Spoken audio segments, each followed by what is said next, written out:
नंदुरबार जिल्हा परिषदेमध्ये जलजीवन मिशनच्या कामामध्ये मोठ्या प्रमाणावर भ्रष्टाचार. खासदार. नंदुरबार जिल्हा परिषदेमध्ये जलजीवन मिशनच्या कामामध्ये मोठ्या प्रमाणावर भ्रष्टाचार झाला आहे. या भ्रष्टाचाराची चौकशी व्हावी यासाठी सर्व पक्षांकडून सत्तेवर असलेल्या भाजपाच्या विरोधात 16 जुलैला आंदोलन केलं जाणार आहे. या आंदोलनात 15,000पेक्षा अधिक लोक येतील असा अंदाज सर्व पक्षांकडून व्यक्त करण्यात आलेला आहे.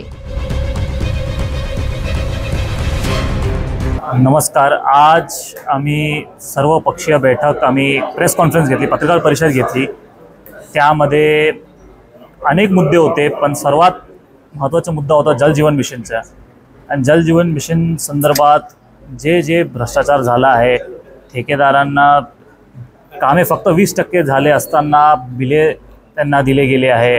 आणि गावी अनेक लोकांचे तक्रार आहे की जसं त्यांनी रस्ते खोदून ठेवले आहे तरी पाणी येत नाही, पाईपलाईन करून ठेवली आहे पण स्रोत माहीत नाही, सोर्स माहीत नाही, असे अनेक प्रश्न आहे.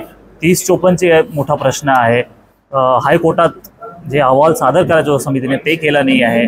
तसंच कृषी विभागमध्ये जिल्हा परिषदच्या कृषी विभागमध्ये DBT पद्धतीने जे केलं जातं त्याच्यामध्ये सौर दिवेचं टेंडर काढला गेला आहे, ह्याचाही मोठा प्रश्न आहे. त्याचाही भ्रष्टाचार दिसतोय आम्हाला.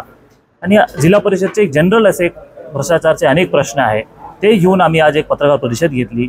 आणि नागरिकांना असो, लोकप्रतिनिधींना असो, सर्वांना आवाहन केलं आहे की 16 तारखेला मोठी संख्येने आपण सर्वांनी उपस्थित राहावं. तुमची जे गावात तक्रार असेल तेही समोर घेऊन यावं. कारण हे जे आहे प्रशासनाला आम्हाला समोर दाखवावं लागेल की हे जे प्रश्न आहे फक्त आता येते असं नाही आहे. 1-1.5 वर्षापासून ते चालवत आलं आहे. आणि निश्चितपणे ह्याच्यावरती आमचे काही डिमांड आहे, आम्हालाही काही उत्तर पाहिजे, ते भेटायला पाहिजे. त्यासाठी आम्ही 16 तारखेला आम्ही सर्व हजर राहणार आहोत. धन्यवाद.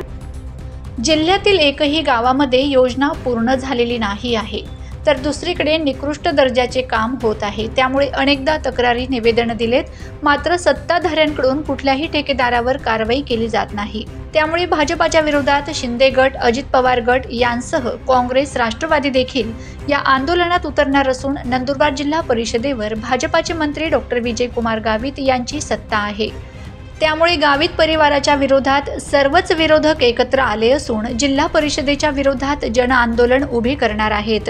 जोपर्यंत लेखी आश्वासन मिळणार नाही तोपर्यंत जिल्हा परिषदेच्या मुख्य प्रवेशद्वारावरून उठणार नाही, अशी भूमिका विरोधकांनी घेतली आहे. Bureau report, Navapur express news, Navapur.